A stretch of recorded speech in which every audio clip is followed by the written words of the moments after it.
الصلاة والسلام عليك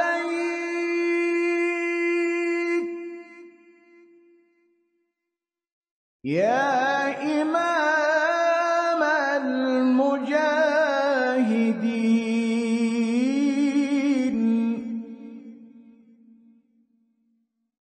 يا رسول الله.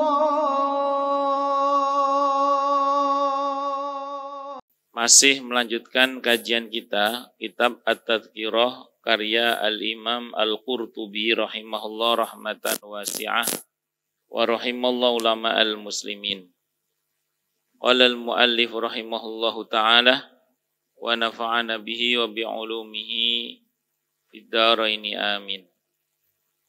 Bismillahirrahmanirrahim. Babun ay hadza babun, ini adalah bab menjelaskan tentang maja'a anna malakal mauti alaihi salam wal qabidu li arwahil khalqi. Ini bab menerangkan tentang bahwa sungguhnya malaikat maut alaihi salam adalah malaikat yang ditugasi oleh Allah untuk mencabut arwahnya segenap makhluk.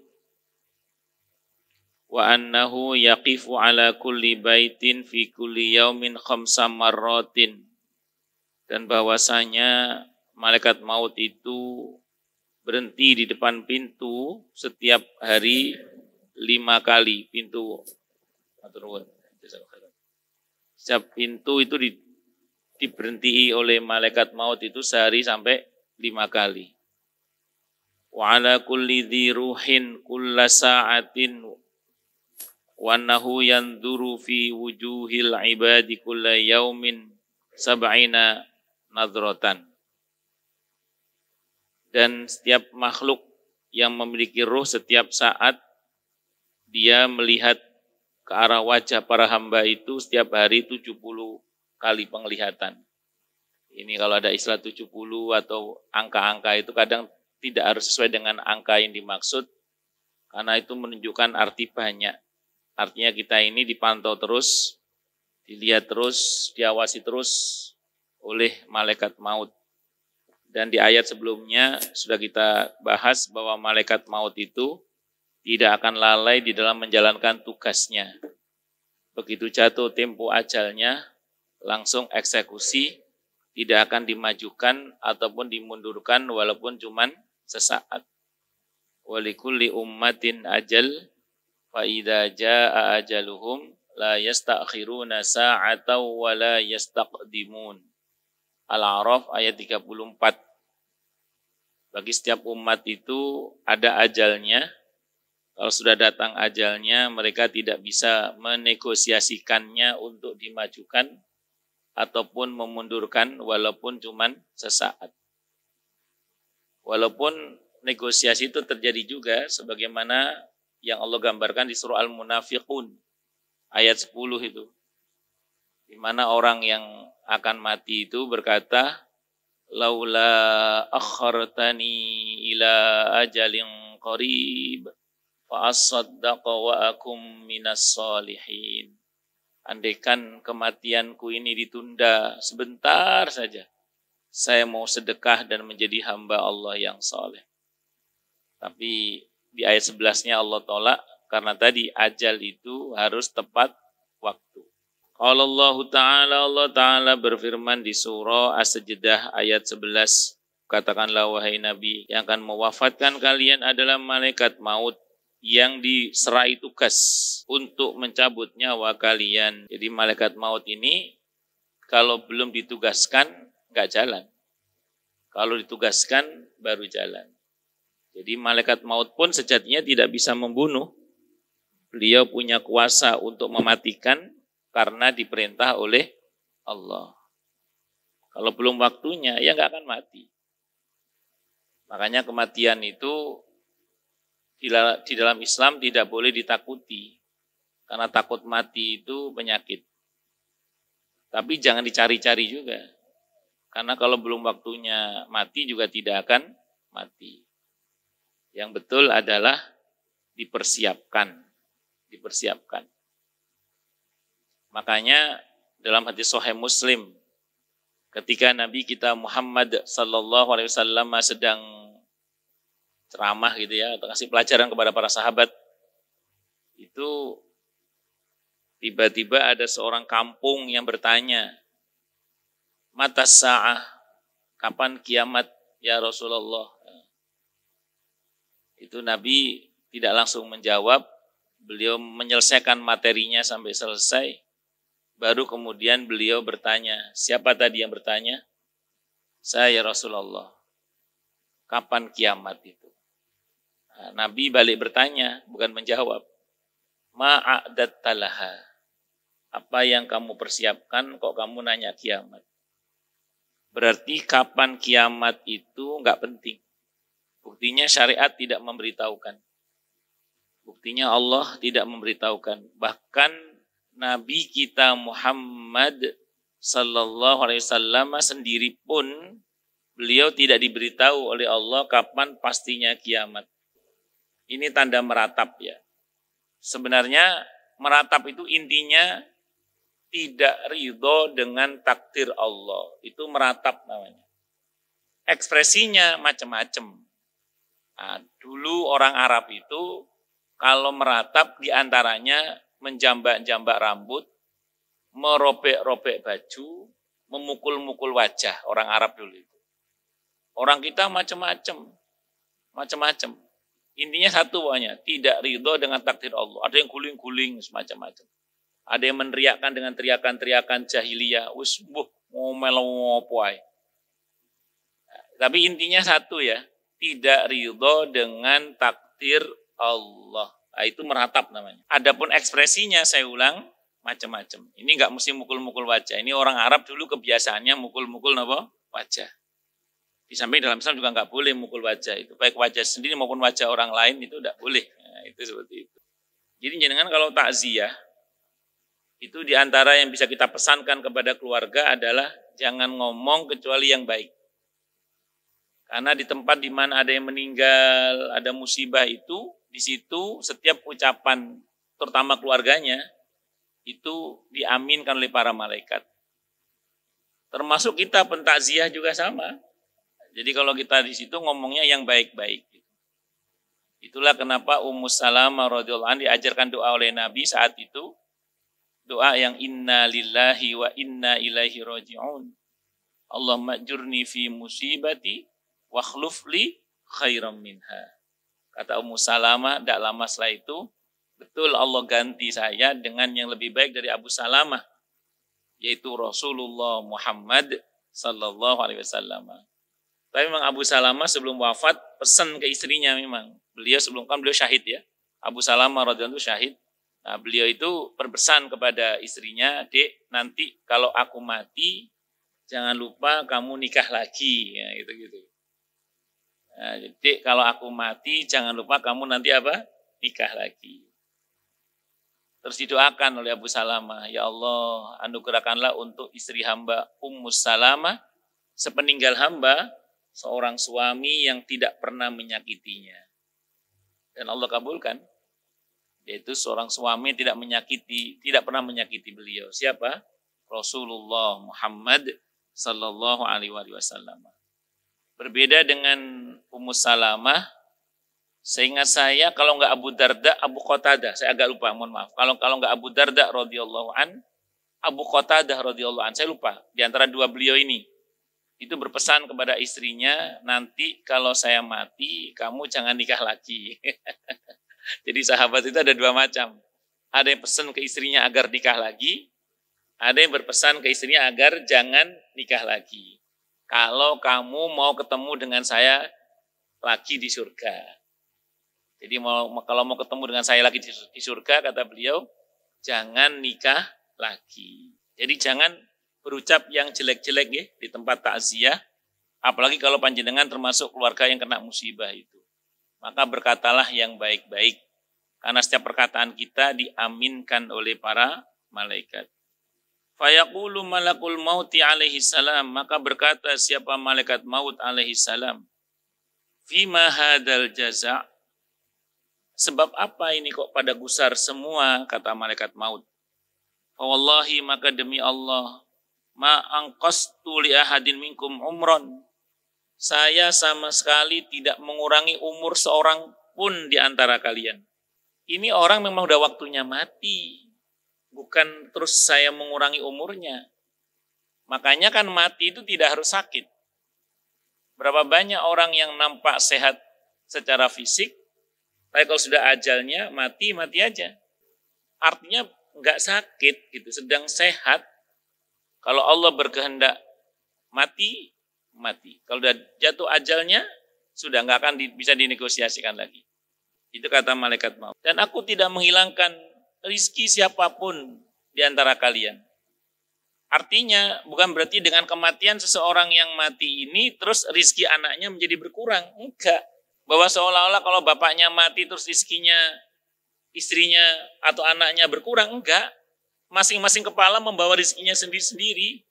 Tidak akan berkurang rizki seseorang hanya karena bapaknya mati atau kepala rumah tangganya mati. Enggak. Masing-masing ada rizkinya masing-masing dan tidak terkurangi dengan matinya seseorang.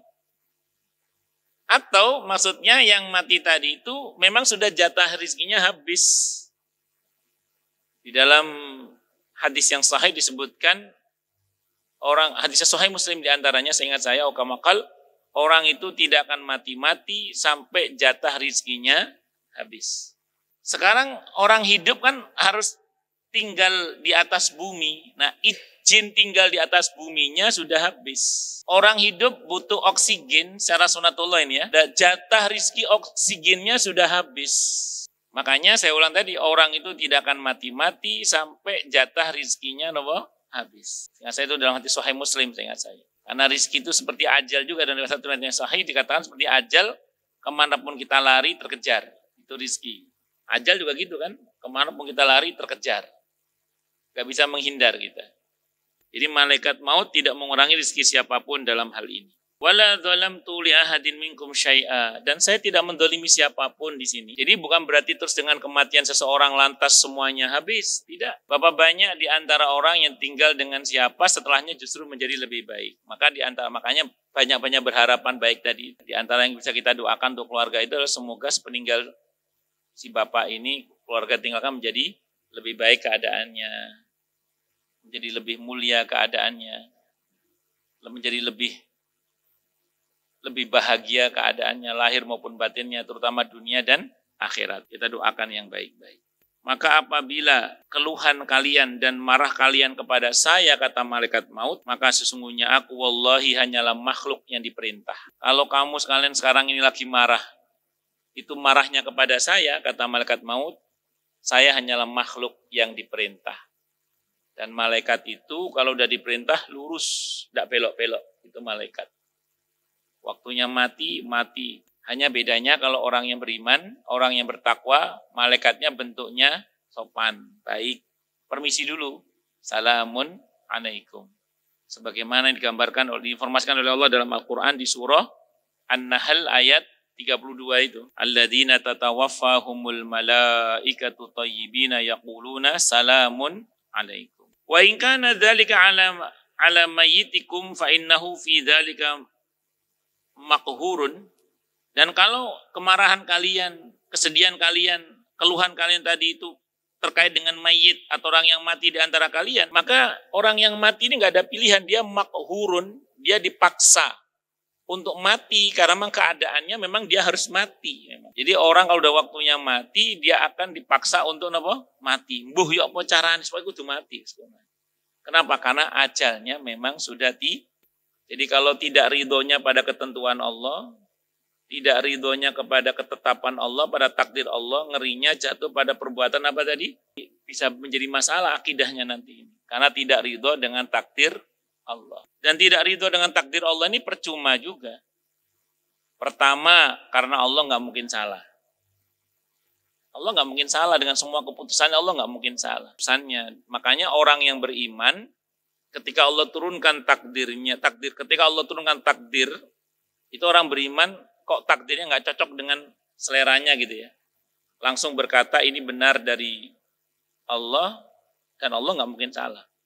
Tapi kalau orang yang mentalnya kafir, mesti dia akan berkata, ini maunya Allah apa sih ini?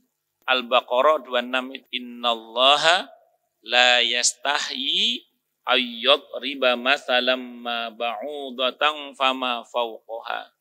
Sesungguhnya Allah itu tidak malu membuat perumpamaan seekor nyamuk atau yang lebih kecil dari itu. Nyamuk itu fisiknya ada, tapi sekaligus dia simbol sedikit masalah dalam kehidupan kita. Orang yang beriman langsung berkata ini benar dari Allah. Allah nggak mungkin salah. Tapi orang yang mentalnya kafir, dia akan berkata, ini maunya Allah apa sih ini? Ini maunya Allah apa sih ini? Dia menggugat takdir. Ini maunya Allah apa sih ini? Kalau orang beriman langsung meyakini benar ya Allah nggak mungkin salah. Yang mungkin salah itu kita. Tapi orang yang mentalnya kafir, dia akan berkata seperti tadi itu. Ini maunya Allah menggugat takdir. Padahal menggugat takdir itu hal yang sia-sia. Apakah hanya karena kemudian kita tidak ridho dengan sakit, apa langsung menjadi sembuh? Tidak. Ada orang sakit, teriak-teriak, nggak terima. Apa terjadi sembuh? Enggak. Mending sabar, dapat pahala, rontok dosa. Ada harapan dapat pertolongan Allah kalau kita sabar.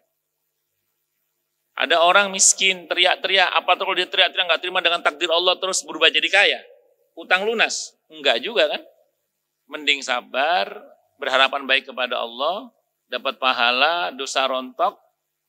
Udah begitu ada potensi mendapat pertolongan dari Allah.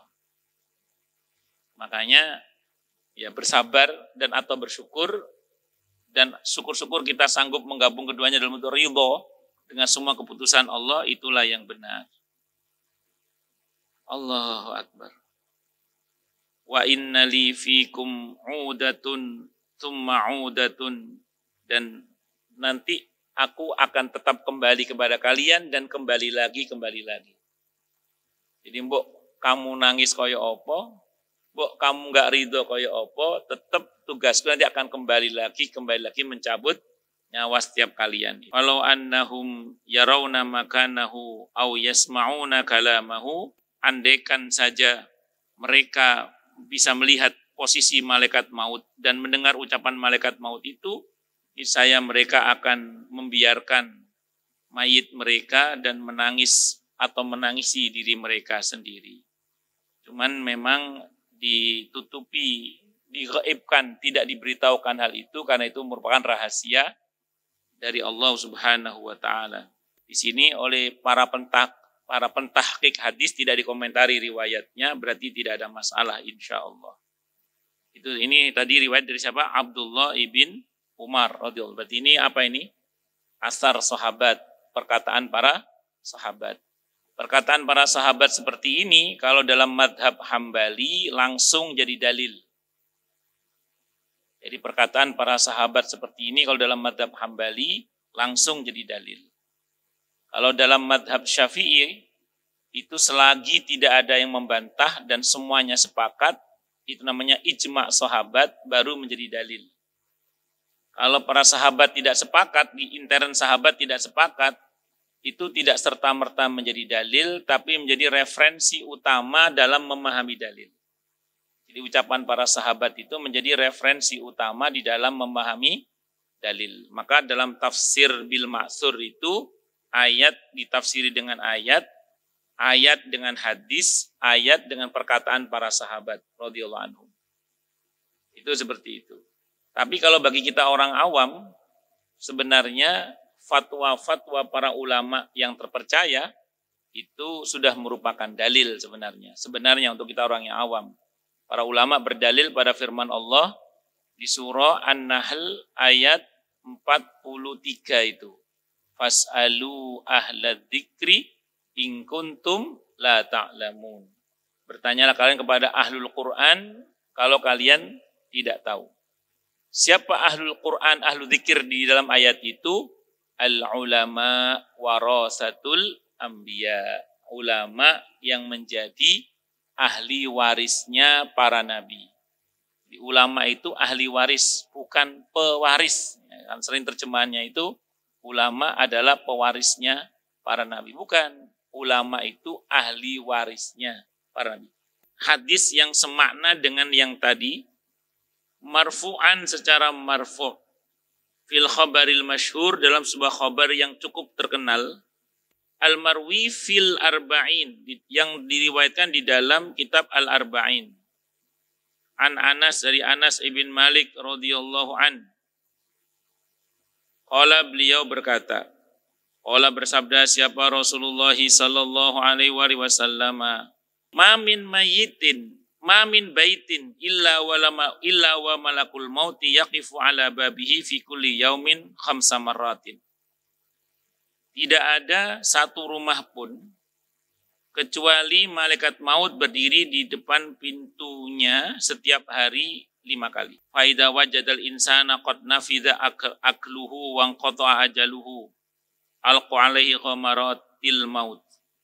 Maka apabila malaikat maut itu mendapati si manusia yang punya rumah tadi itu telah habis jatah makannya dan telah terputus ajalnya, sudah waktunya mati maksudnya, maka malaikat maut akan meletakkan atau menyerahkan kepadanya proses kematian atau sakaratul maut.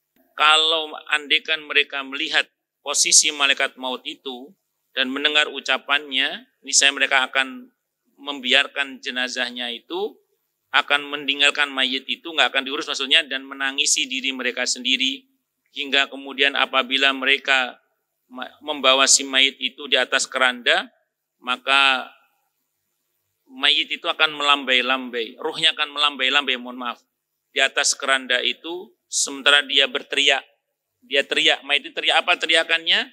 Ya ahli, wahai keluargaku, wa ya waladi, wahai anakku, la tal'abanna bikumud dunya kama la'ibtu bi. Janganlah kamu dipermainkan oleh dunia sebagaimana dulu aku dipermainkan oleh dunia. Jama'tul mala min hillihi wa min ghairi hillihi. Dulu aku telah terpedaya mengumpulkan harta dunia yang halal dan yang haram juga. Summa khallaftuhu li ghairi. Ujungnya malah aku tinggalkan dunia untuk selainku. Fal manhatu lahu wa taba'tu alayya. Enak di dia, sengsara di saya.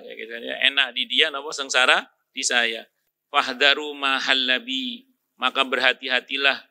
Jangan sampai seperti apa yang terjadi pada saya, terjadi pada kamu. Ini pesan mayit.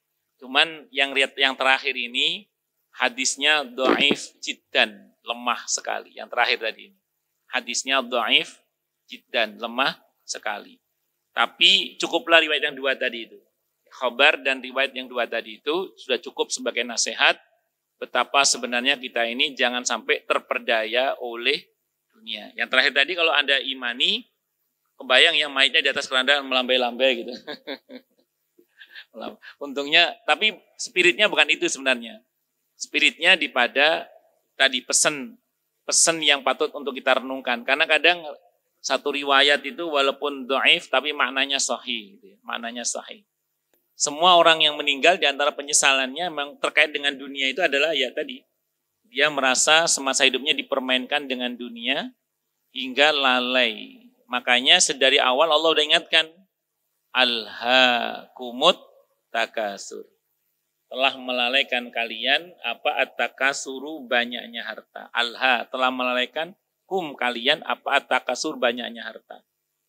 Makanya di surah An-Nur itu dinyatakan yang dipuji oleh Allah adalah sekelompok orang atau sekelompok laki-laki yang dia mau bekerja, akan tetapi semua itu tidak melalaikannya dari Allah, dari sholat, dari menunaikan zakat dan seterusnya itu. Maka bersyukurlah kepada Allah kalau pekerjaan kita selama ini tidak melalaikan kita dari Allah. Nah, kalau sampai apa yang kita kerjakan justru melalaikan kita dari Allah, dari sholat, dari menunaikan zakat, dari berjuang di jalan Allah, takutnya masuk dalam kategori keluhan mayit pada umumnya itu. Nah, di samping Quran juga mengingatkan wa mal hayatud dunya illa mata'ul ghurur, dan tiada kehidupan dunia ini kecuali kesenangan yang menipu. Wallahu a'lam bishawab. Baik, silakan yang mau tanya, protes, marah boleh. Masalah itu monggo. Masalah itu masalah yang lain boleh.